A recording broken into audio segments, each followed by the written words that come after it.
Hello all! A Knife Tale here, bringing you a review of this Vosteed Psyop.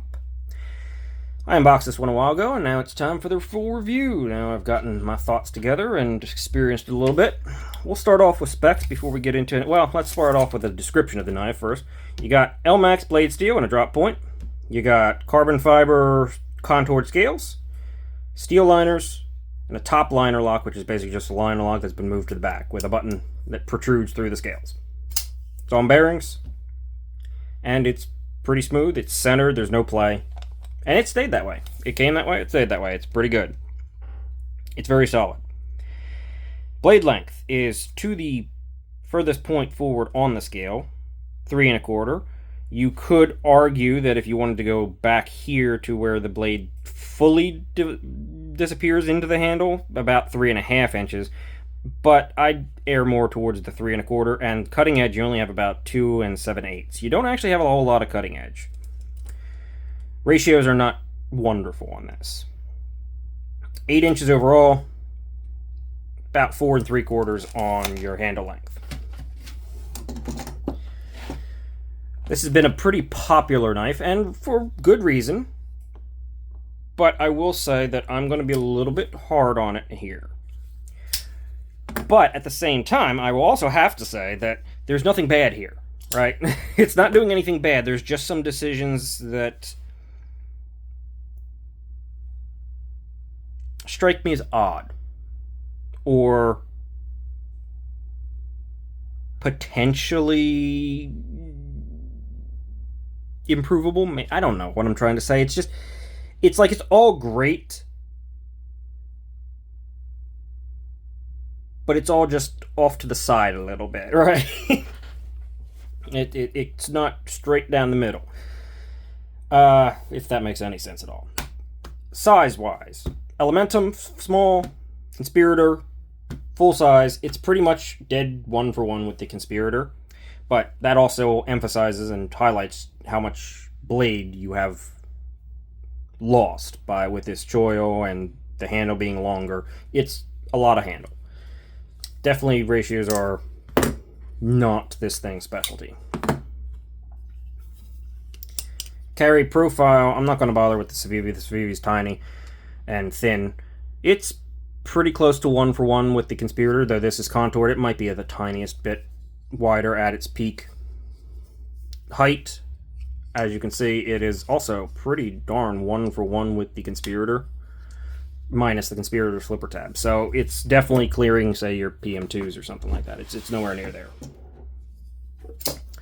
Last comparison will be the AA batteries,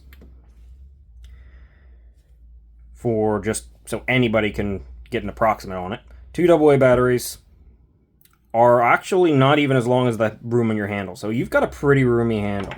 In fact, I guess you could say primary grip, because usually this scallop or notch in the blade when the handle is where your primary grip is supposed to be. Usually it's where they give you the finger groove. I can get a full 4-finger grip back there and have this whole part of the handle left, so not a problem there. Definitely a lot of room, definitely a lot of real estate. Well, let's check weight. Weight, despite this being full carbon fiber here, is probably not going to be as light as I might think it would, or maybe, yeah, 4.6 ounces. It's not heavy, but it's certainly also not ratioed for 1 ounce an inch. These are full steel liners, and only one side of them, this side, the show side, has any sort of internal milling. You can see it there, but there's nothing on that side. Moving on for a quick hardware. T8, T8, T8. Everything is T8, which is nice. I really like that. I don't know why there's 2 screws holding that in, but there is. But it's all T8, so no problems there. We're actually doing better than average compared to a lot of knives, and let's be honest, that's not a bad thing. Calipers. Oh, thank you for working today. 544 thousandths. So yeah, little over half. Well, I mean, it's a 1/2 inch and a half, which is slightly more than at the widest point of the Conspirator. So yeah, the contouring makes it just a tiny bit wider. Blade stock is 138 thousandths, which is, I mean, okay. And behind the edge.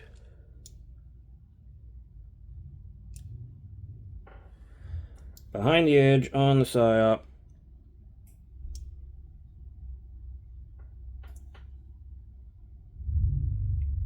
It looks like 13 to 14 thousandths, give or take. It probably I mean, it definitely widens up a bit up at the tip, so it tapers. But it actually comes down to a pretty thin edge if you actually look at it. Like, the blade is pretty thin and it stays pretty thin. It's not hollow ground. It's at least hold on. Let me take a look here.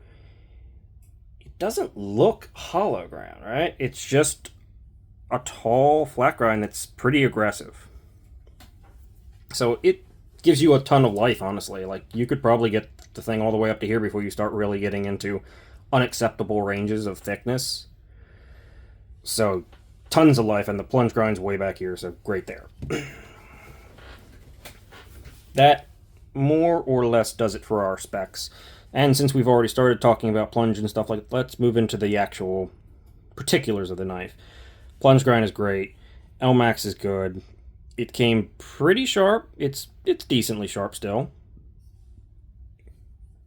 Logos, Vosteed there. LMAX, Tough Knives. Tough Knives is the designer. Jeff Blowvelt, I hope I'm pronouncing that right. He's a custom knife maker. I believe out of Pennsylvania, which is where I'm at, so who knows, we may be closer than I even realize.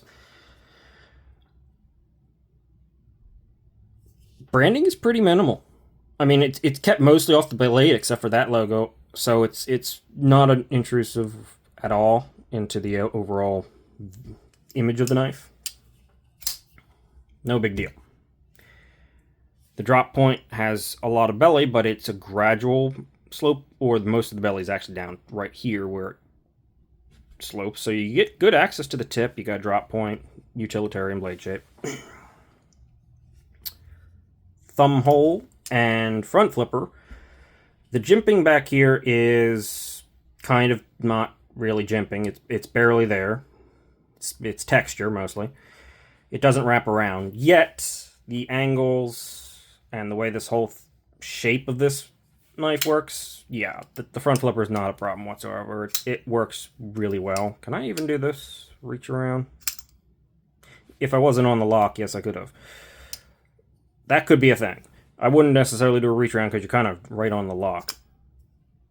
It works, though. But as far as actual, traction and usage, the jimping's not really doing anything. You can see, just a note, that the detent ball hole is right there. It does protrude in the open position just a tiny bit.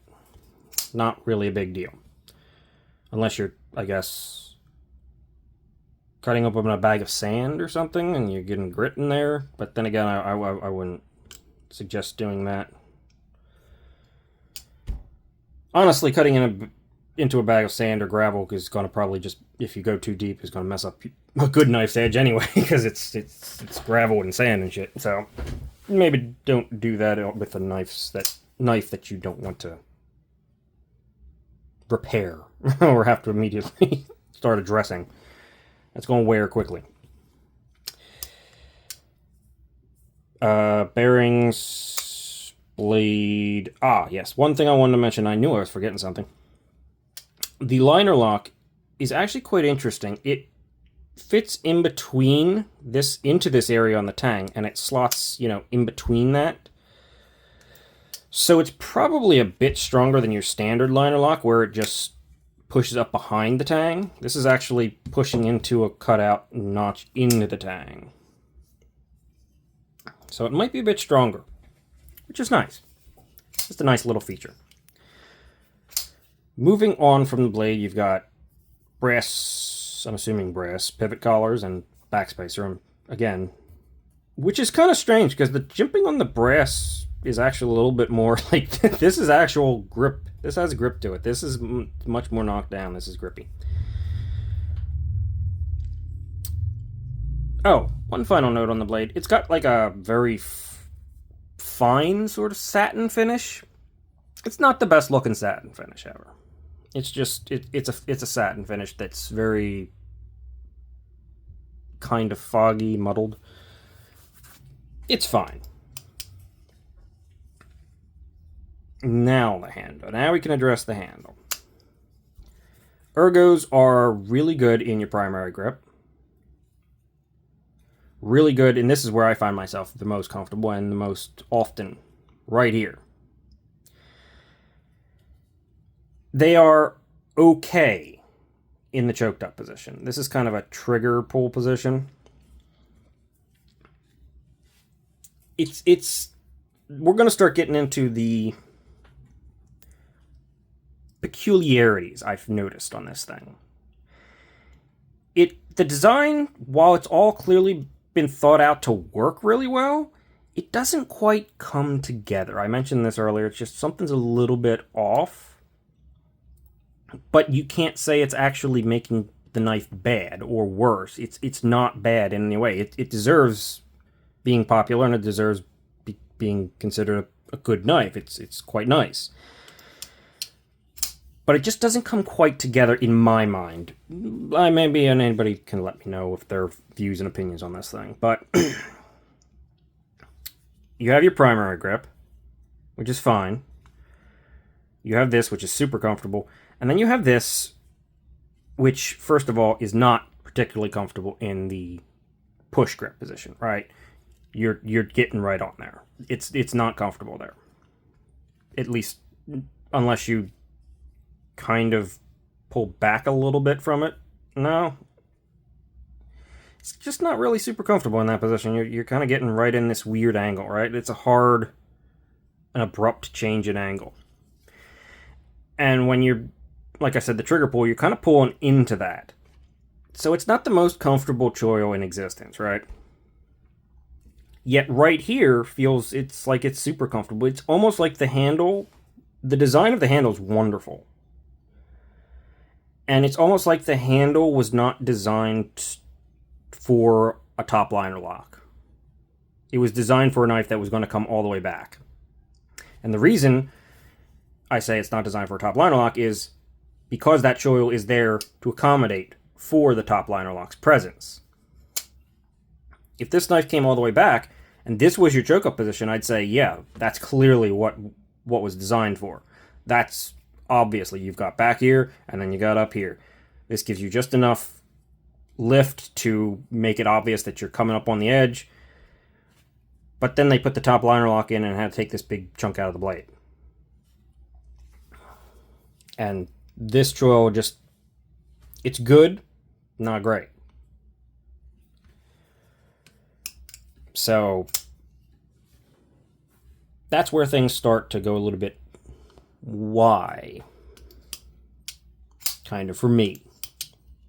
And again, I am going to be hard here, but note, I do like this knife. I do think this is a recommendable knife. Just doesn't make 100% sense in some ways to me.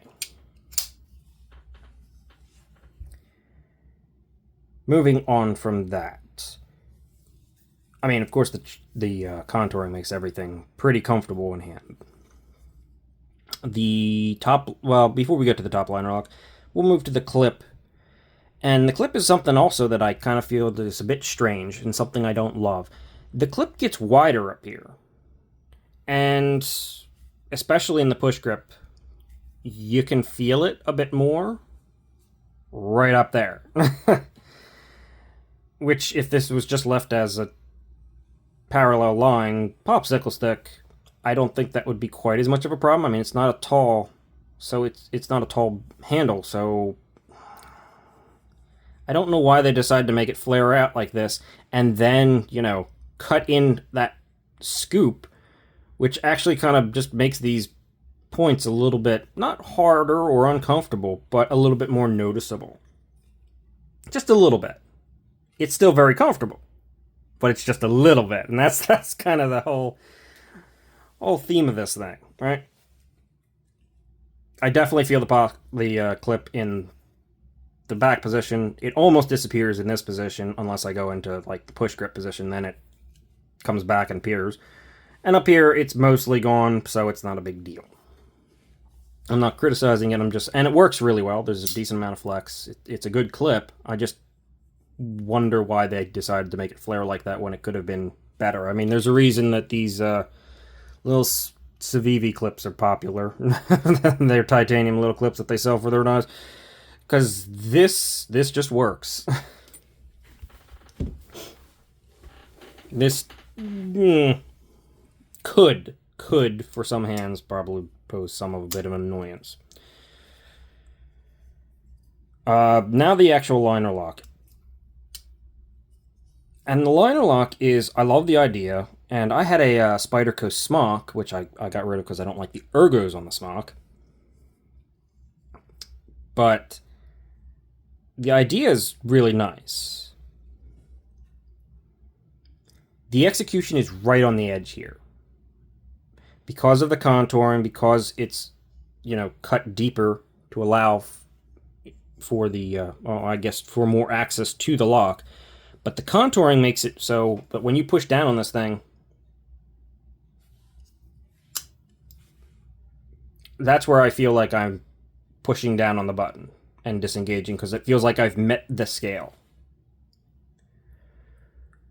But because it sits down a little bit lower and because it's just on the edge of being low, you actually have to push a little bit further to push it kind of, I mean, you see how almost flush it is. You actually have to push it a little bit deeper, right into about there.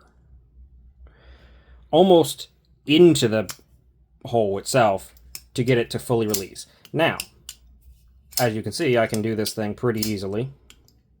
It's not a problem. But occasionally I do find myself... Oh, something's beeping. I do find myself in this position where I feel like I've fully depressed it, but I haven't gotten the liner out completely out of the way. Okay, beeping.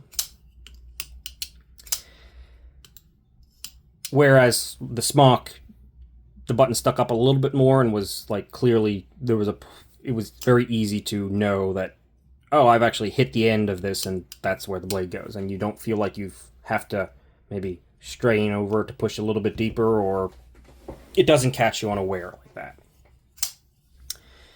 Now, that said, this could be a variance of like a hair, right? That's the difference. So between even this knife and another model of this exact same knife in this exact same configuration, you could end up with a hair up further where it disengages a little bit more readily, or a hair lower where you really kind of have to maybe, hopefully not too many exist like that, feel like you have to push a little bit even further to actually get it. I can do it, no problem. It works really well.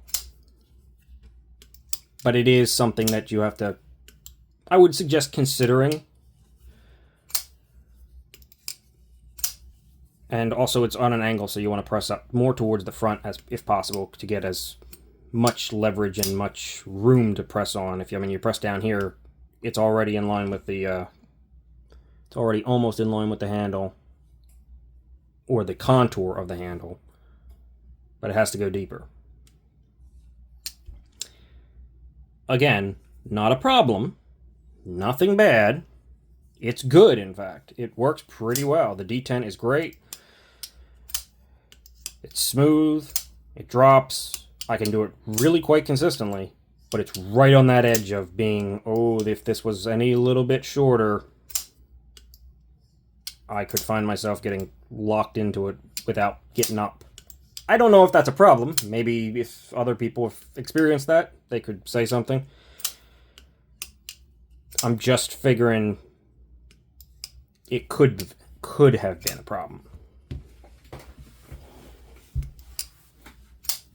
But mine seems to work pretty well, and I rarely get hung up. I just feel like I find myself having to push a little bit harder than I think I was going to have to get it to go completely. See? Right there.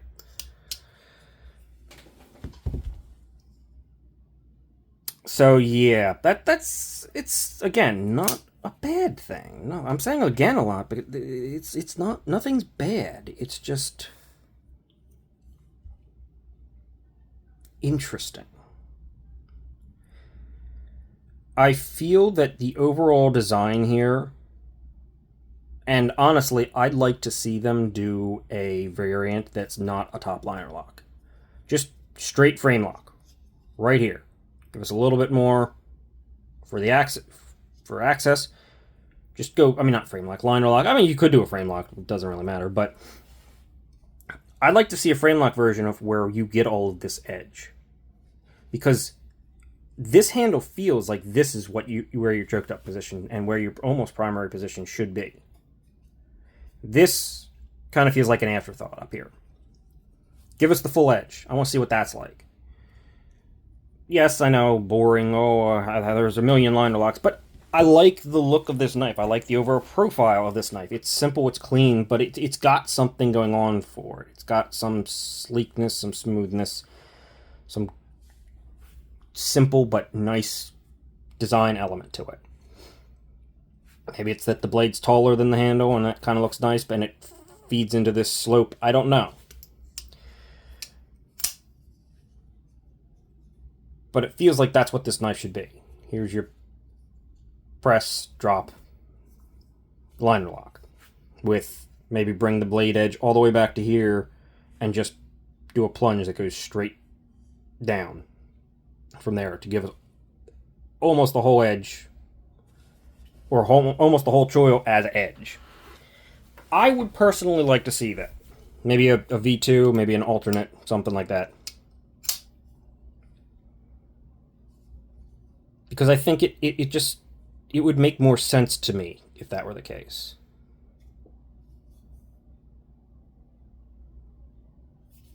Yeah.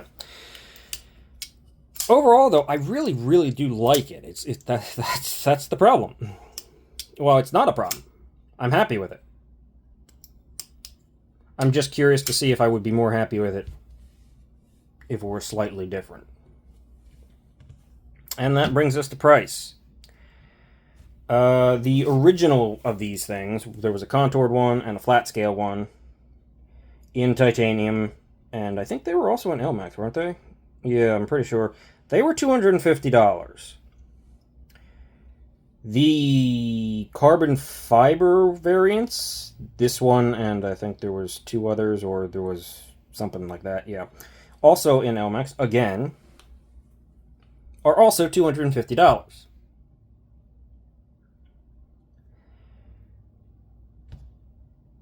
And there's also a cheaper, more inexpensive, almost budget, I mean, it's not an actual budget knife, but you could say it's a budget version of this knife. Still in Elmax and micarta, but it's only $107 or $169 exactly. Most, if not all of these are sold out. They were popular, as I said.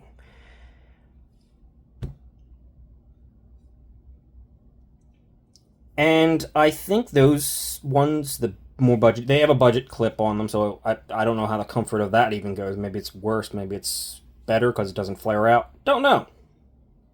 I think a wire clip would have been nice on this particular one, if you like wire clips. Those are probably the best, most bang for your buck options, if you're okay with not having the titanium.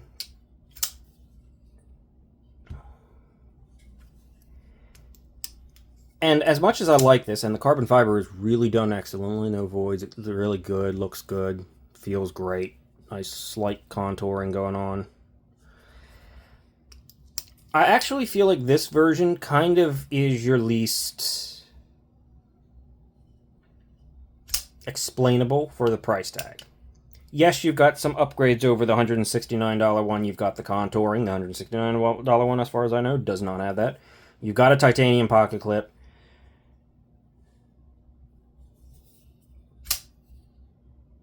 But that seems to be where the actual end of the upgrades go. If these were titanium liners, I would say 100% makes sense. But you can get a full titanium one with a titanium pocket clip at the same price as this carbon fiber one. So I do kind of feel that they missed the price on this one, these particular variants specifically. If these were like $220 or $230, it would make a lot more sense to me, because you're getting the steel. Yes, you've got a titanium clip and the carbon fiber, but I don't know if that adds, you know, the $90 over the micarta variant. Unless there's something I'm missing and someone knows what I'm missing that differentiates these two. And you can let me know down below, maybe. But overall, it's a really, really good knife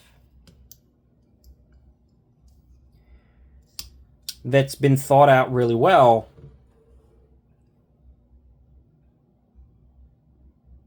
But doesn't come together completely.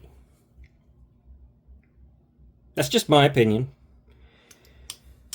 Each aspect of it was decently thought out, but then actually it kind of feels like everything was thought out and then they decided to put a top liner lock on it. That's what it feels like.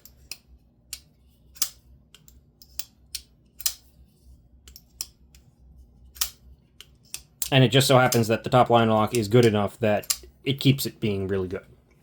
Yeah, I'm going to say that. This review took a little bit longer. I was trying to really articulate what I'm saying because I want to make it perfectly clear. This is great. Maybe not this particular variant is the most cost-effective, but it's a great knife. I'd like to see a version 2 where it's just got all this blade. That's what I'd like. That is everything for me. Sorry it took so long. Thank you for watching to any point in the video, whether you see this or not. I appreciate it. Let me know your thoughts. Of course, if you don't see this part, then you're not going to know that I just said that, but always just let me hear your thoughts, and I'd like to get feedback and information. That's everything. See you later, guys.